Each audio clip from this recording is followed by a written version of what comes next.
Okay, so this woman made a joke talking about this is how Nigerian aunties think they're gonna look after bleaching, right? So she's doing this dance that I think Ethiopians do. I think it's Ethiopians, but it's definitely somebody in the Horn of Africa, right?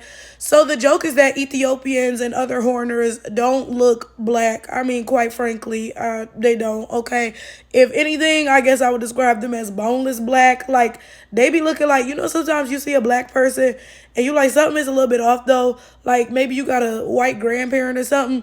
That's how they be looking. And honestly, that's being real generous with them and their blackness. But whatever. Again, the joke here is that Nigerian women are bleaching and hoping that they'll look more like horners who are like more boneless black, right? And I'm sorry, but it's 2024. Are you serious?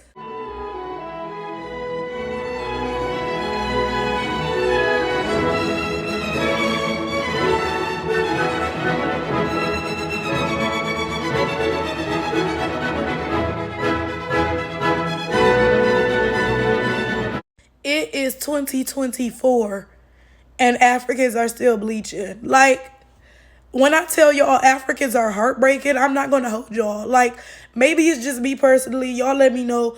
But like growing up as a black American, I don't know, like I feel like I grew up viewing Africa through like rose tinted glasses, because it's like that's the motherland, like they didn't go through what we went through. Push come to shove, bottom line, end of the day, like Africa, that's the pillar of strength and stuff, right?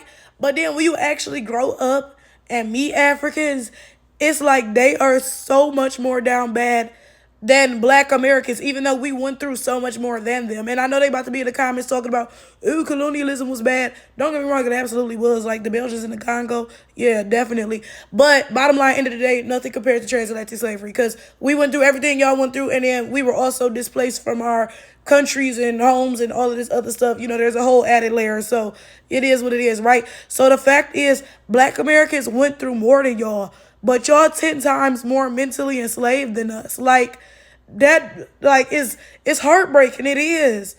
Now, don't get me wrong, black Americans are colorist as well, absolutely. But bleaching your skin color is like, I don't know, that kind of like, you kind of did too much with that. I'm not going to hold you. Like, it's crazy to me because, again, you would think that if any black people was mentally strong, it would be Africans, right? You would think they would be like, again, that's the motherland, like that's the home fort, right? That's where our strongest soldiers are at. But no, that is not the case. That is not the case. Africans are tragically down bad. Like when I tell you it's so heartbreaking, it really is because as a black person, it worries me. It really does because I really do think sometimes that black people as a whole, we are not going to progress seriously until Africans get it together because this is the reality. Black Americans, baby, we step. Don't get me wrong, and we get shit done.